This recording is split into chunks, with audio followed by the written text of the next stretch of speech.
Wari Sanasi Yaramdaba Kuki Zo Council, Ahanba Oina Houjikti Wari Sannare, Yanabadi Leitri, CM. Karigumba ani suba round gi Wari Sanabada Imphal da Ohanaba, Hek number Makai Honagane. Kumja Lisingani Kunmarigi December Taragani Panda, Kuki Zo Council Haibasi Masakangde. Asigumba organization Amalaiti Haina, Matamdugi Leingakka Toukhre Matungda. Chief Minister Yumnam Kemsana Kuki Zo Council gi Mihut Kang Busing. Invite Togduna, Ngarango Hatida. Kanamta Yahunda Mipama Toukhre, Mipamadu Yaoruba Tungda, Chief Minister Imphal da Halakre Amasung, Numidjungba Matamda, Imphal ISBT da Semgat Sagali Basing Yangsin Bagi Kongchata, Mahagna Paumising da Haike, Ahanba Wari Sanasi Haiba, Yarakidraba Kuki Zo Council, Ahanba Oina Yaratuna Ngarang Wari Sanakre, Masimak Afaba Kongtang Amane, Mahagna Hai, Manipur da Maite Yamasun Kuki Furuki Marakta, Tazana Bahanjin Handuna. Ing tapa phibam lehenna bagi pandam da laukhat pathaurangi saruk ama oina Kuki Zo Council ga wari sanakibane state asigi oina khwaidagi laibak thiningai oiribasi IDP sing masa gi mayum da hanjalanba ngamdabagi matangda ne nakal animaki IDP sing mayum da hanjalhaningi adubu thajanaba leitribanina yadavane haidibo wafam asisu ngarangi mifam adu da puthoktuna khanakhe kanglup anigi marakta mapung phana thajanaba leiraba matamda IDP sing masa gi mayum da hanjalhanba ngamgane Central Force na matam pumnamak ngak senduna leibo oithokloy tongan bakanglup ki miyoi singna haukiba thokdok sing kaukthokna duna amana amabu ngakpiraba matamda thajabagi chang hengalakane hiram asiga mari leinana wari sananaba khangan khibada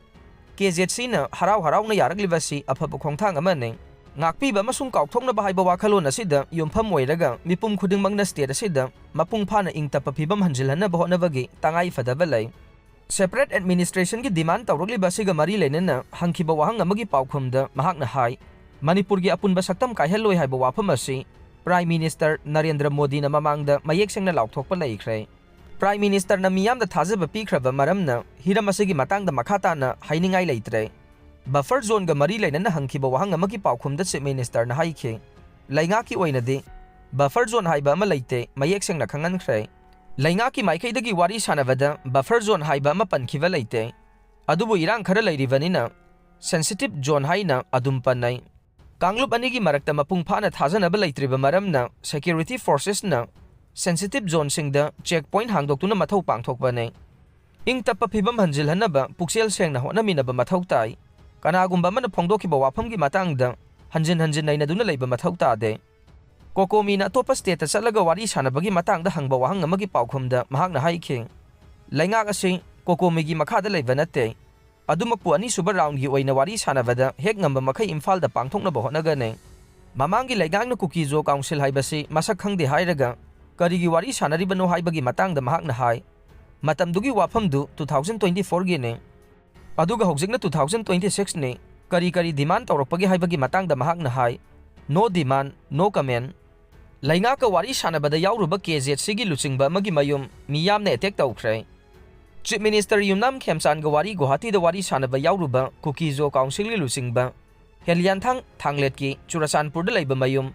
ngasi nungthil pung 3 lom tarakbada miyamna nung thajinduna attack Toukhre attack adu security forces sing na laksinduna thamle haire amaromda ngarang Wari Sanakhibagi matangda KZC gi cherol amana hai Numidang pung tareta haukiba mifamadu saurakna pung amaga minute nifuga mangarom sathakhe Maitei amasung Kuki Zo furupki marakta kanglup ki irang thorokpa chahi 3 phajilaglaba matungda Ahanba oina mifamadu pangthokibane KZC gi maikaidagi pukhatkiba wafamsing Chief Minister na pungning changna takhe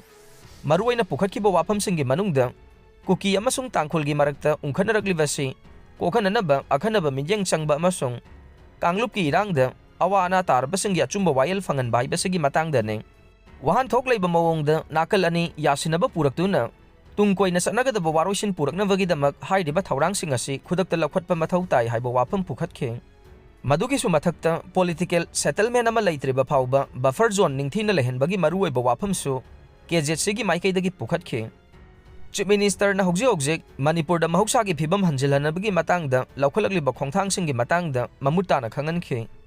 Luraba tanfam asida Wari Sanasi yarakhiba KZC gi firep adubusu Chief Minister na thagatpa phongdokhe